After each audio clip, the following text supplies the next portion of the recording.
नमस्कार, आप देख रहे हैं सीहोर लाइव 24 न्यूज। आइए बात करते हैं आज मध्य प्रदेश की 25 बड़ी खबरों की। खबर देखने से पहले यदि आपने हमारे न्यूज चैनल को अभी तक सब्सक्राइब नहीं किया है तो सब्सक्राइब कर लें और साथ में आने वाली बेल आइकन को दबा दें ताकि हर खबर सबसे पहले आप तक पहुंच सके। तो आइए बिना देर शुरू करते हैं मध्य प्रदेश की 25 बड़ी खबरें फटाफट। शिवराज बोले, सरकारी नौकरी में चरित्र सत्यापन अब शपथ पत्र से मान्य करेंगे।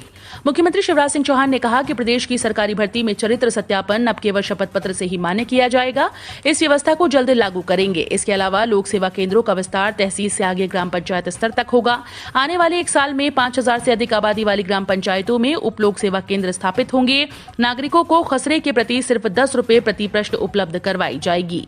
ये सेवा 181 जनसेवा पर रजिस्टर्ड व्हाट्सएप नंबर पर भी भेजने की सुविधा शुरू की जाएगी। नवरात्रि के मौके पर भोपाल को मिली 2 स्पेशल ट्रेन। हबीबगंज से रीवा के बीच चलेंगी ट्रेन। रेल प्रशासन ने नवरात्रि पर्व के अवसर पर मध्य रेलवे की राजधानी भोपाल से 2 स्पेशल ट्रेन चलाने का फैसला किया है। रेल प्रशासन ने नवरात्रि पर्व के अवसर पर मध्य प्रदेश की राजधानी भोपाल से 2 स्पेशल ट्रेन चलाने का फैसला किया। ये ट्रेन हबीबगंज रीवा हबीबगंज के बीच दुर्गा पूजा स्पेशल चलेंगी, जो 11 से 13 अक्टूबर के बीच चलेंगी। दूसरी रीवा हबीबगंज पूजा एक्सप्रेस 12 से 13 अक्टूबर के बीच चलेगी। 12 ये ट्रेन हबीबगंज रीवा हबीबगंज के बीच दुर्गा पूजा स्पेशल चलेगी, जो 11 से 13 अक्टूबर के बीच होगी। अब कॉलोनीज में हो सकेगा गरबा, बड़े स्तर पर प्रतिबंधित। मूर्ति विसर्जन में 10 लोगों की रहेगी अनुमति। भोपाल में कोरोना को लेकर गाइडलाइन जारी होने के बाद गुरुवार को जिला प्रशासन ने स्थानीय आदेश जारी कर दिया। इससे पहले आपदा प्रबंधन समिति के सदस्यों के साथ बैठक की और नई गाइडलाइन का पालन कराने की अपील की है। बैठक में अपर कलेक्टर इच्छित गढ़पाले उपस्थित थे। आदेश में सभी धार्मिक स्थल पूजा स्थलों पर 50% क्षमता के साथ श्रद्धालु मौजूद रह सकेंगे।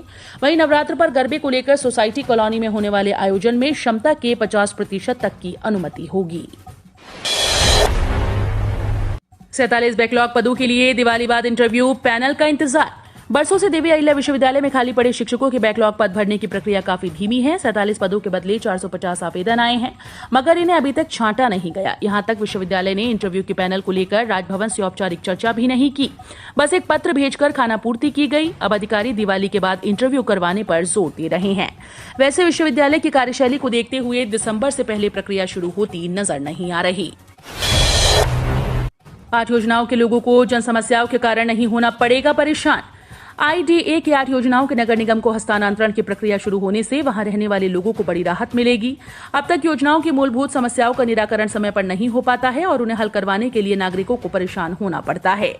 IDA द्वारा विकसित की गई scheme 114 part 2, scheme 135, scheme 97 part 4 रेत मंडी, scheme 173 LIG link road, scheme 155, scheme 78 part 2 PSP, scheme 78 औद्योगिक और स्कीम 113 के निगम को हस्तांतरण की प्रक्रिया शुरू हो गई है। ऋण वसूली के लिए मध्य प्रदेश सरकार करेगी एक मुश्त समझौता।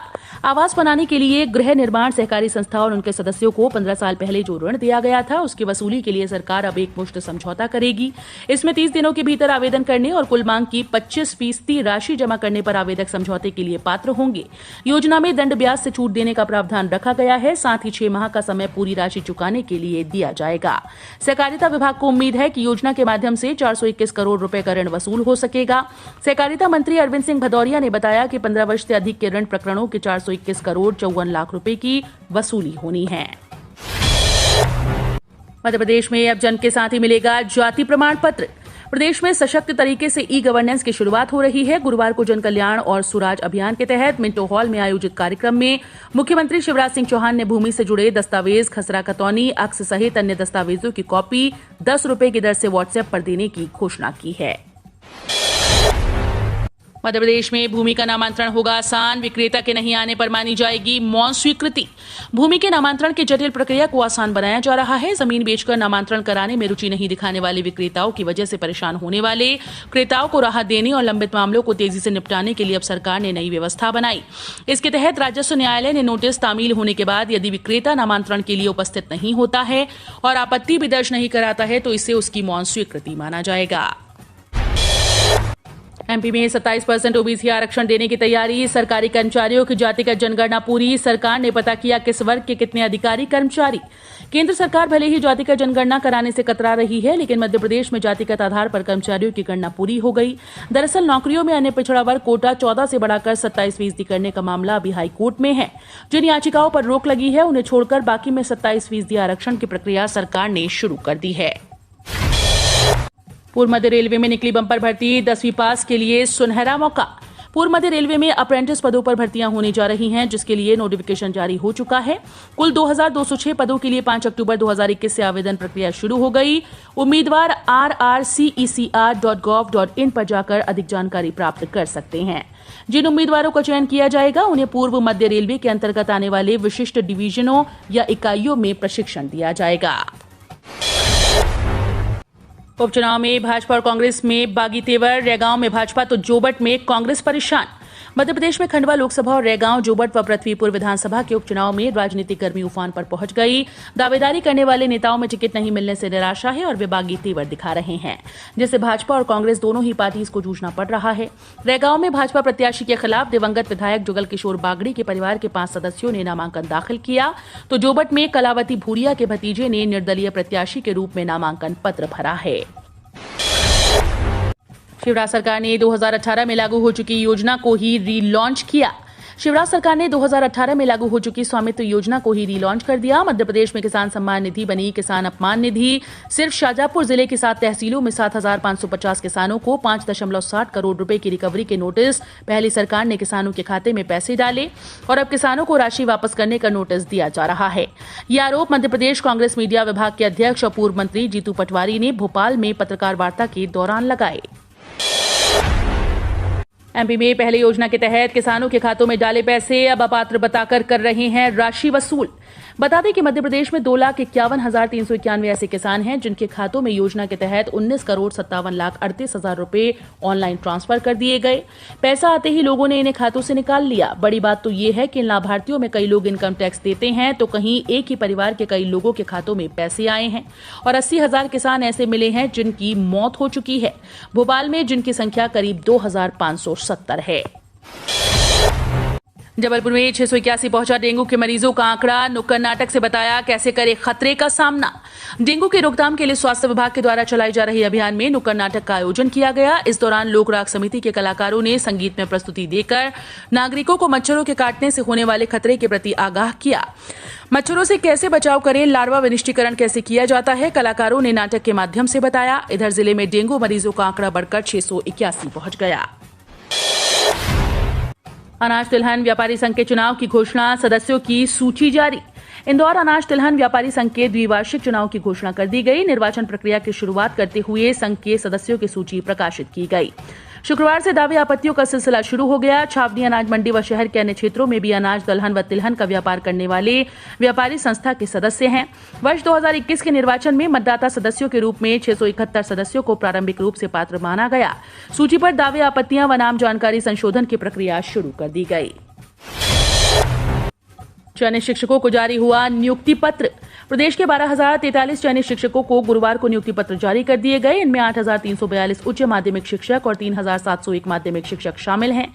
वेटिंग लिस्ट में जिनका नाम है वे 18 अक्टूबर तक अपील कर सकते हैं।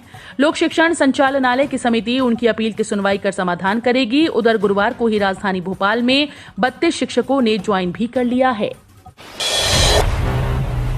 T20 वर्ल्ड कप की जर्सी से पाकिस्तान ने हटाया भारत का नाम। टीम इंडिया को हराने पर पाक टीम को मिलेगा ब्लैंक चेक, पीसीबी चेयरमैन ने दी जानकारी। 17 अक्टूबर से यूएई और ओमान में T20 वर्ल्ड कप शुरू होने वाला है। मेन लीग स्टेज की शुरुआत 23 अक्टूबर से होगी और 24 अक्टूबर को होना है भारत बनाम पाकिस्तान हाई वोल्टेज मुकाबला। इस मुकाबले से पहले जहां गहमा गहमी शुरू हो गई, वहीं पाकिस्तान क्रिकेट बोर्ड की एक नापाक करतूत भी सामने आई है। पाकिस्तान क्रिकेट ने T20 वर्ल्ड कप की जर्सी पर भारत का नाम हटाकर यूएई लिख रखा है। आपको बता दें कि आईसीसी के नियमों के मुताबिक आईसीसी टूर्नामेंट्स में सभी टीम्स को अपनी जर्सी पर सीने के दाईं ओर टूर्नामेंट के नाम के साथ साथ मेजबान देश का नाम और साल लिखना अनिवार्य होता है। इस लिहाज से 2021 T20 वर्ल्ड कप की मेजबानी भारत कर रहा है। कल से बढ़े सीमेंट के दाम, कोयला बिजली की महंगाई बनी बहाना। नए घर का सपना देख रहे लोगों और रियल एस्टेट सेक्टर को सरिये के बाद अब सीमेंट झटका देने जा रही है। सीमेंट कंपनीज ने 10 अक्टूबर से दाम बढ़ाने का ऐलान कर दिया। इंदौर समेत आसपास के शहर कस्बों के खुदरा बाजार में कंपनीज के दाम बढ़ाने के 2 दिन पहले शुक्रवार से ही सीमेंट के दाम बढ़ाने की घोषणा कर दी। सभी सीमेंट कंपनीज ने एक साथ मूल्य वृद्धि की घोषणा की है। कोयले और बिजली की बढ़ती कीमतों को दाम बढ़ाने की वजह बताया गया। किसान क्रेडिट कार्ड योजना में ऋण देने की प्रक्रिया हुई आसान। किसान क्रेडिट कार्ड योजना को देश के किसानों को वित्तीय सहायता प्रदान करने के लिए लागू किया गया। 1998 में शुरू की गई इस योजना का उद्देश्य ऋण देकर कृषि क्षेत्र में पड़ने वाले किसानों की जरूरतों को पूरा करना है। केसीसी कार्ड किसान को उचित ब्याज दरों पर परेशानी मुक्त तरीके से समय पर ऋण प्राप्त करने में मदद करेगा। इस बड़ी तैयारी में शिवराज सरकार, विभाग के कर्मचारियों और सदस्यों को मिलेगा लाभ। मध्य प्रदेश में शिवराज सरकार एक बड़ी तैयारी में है। दरअसल आवास बनाने के लिए मध्य प्रदेश सरकार द्वारा गृह निर्माण सहकारी संस्था और उनके कर्मचारी सदस्यों को 15 साल पहले ऋण उपलब्ध कराए गए थे। अब जिसकी वसूली की तैयारी शिवराज सरकार कर रही है। इनकी वसूली के लिए सरकार ने नियम भी बना लिए और सरकार एकमुश्त समझौता करेगी। जानकारी के मुताबिक 30 दिन के भीतर आवेदन करने और कुल मांग की 25% राशि जमा करने पर आवेदक समझौते के लिए पात्र माने जाएंगे। नरेंद्र मोदी के 20 वर्ष पर मुख्यमंत्री शिवराज ने कहा, प्रधानमंत्री बना रहे वैभवशाली भारत। मुख्यमंत्री शिवराज सिंह चौहान ने कहा कि प्रधानमंत्री नरेंद्र मोदी ने गुजरात के मुख्यमंत्री और देश के प्रधानमंत्री के रूप में निरंतर कार्य करते हुए 20 सफल साल पूरे किए। उन्होंने आम जनता के लिए पारदर्शी व्यवस्था शुरू की। हितग्राहियों के खाते में सीधी राशि भेजने की व्यवस्था से गड़बड़ी खत्म हो गई। सुराज का मतलब भी यही है कि निश्चित समय सीमा में सेवाएं मिले। उन्होंने कहा कि प्रधानमंत्री वैभवशाली, गौरवशाली, शक्तिशाली भारत के निर्माण में जुटे हैं। उन्होंने गुजरात मॉडल प्रस्तुत किया। ग्राम पंचायतों को लेकर सीएम शिवराज की बड़ी घोषणा, विभागों के बिल नियुक्ति भी ऑनलाइन। मध्य प्रदेश उपचुनाव से पहले सीएम शिवराज सिंह चौहान ने बड़ी घोषणा करते हुए कहा कि प्रदेश में नागरिकों को मिल रही विभिन्न सेवाओं की व्यवस्था को और अधिक पुख्ता किया जाएगा। इसके अंतर्गत लोक सेवा केंद्रों का विस्तार तहसील से आगे ग्राम पंचायत स्तर तक होगा। आने वाले 1 साल में 5000 से अधिक आबादी वाली ग्राम पंचायतों में उप लोक सेवा केंद्र स्थापित होंगे।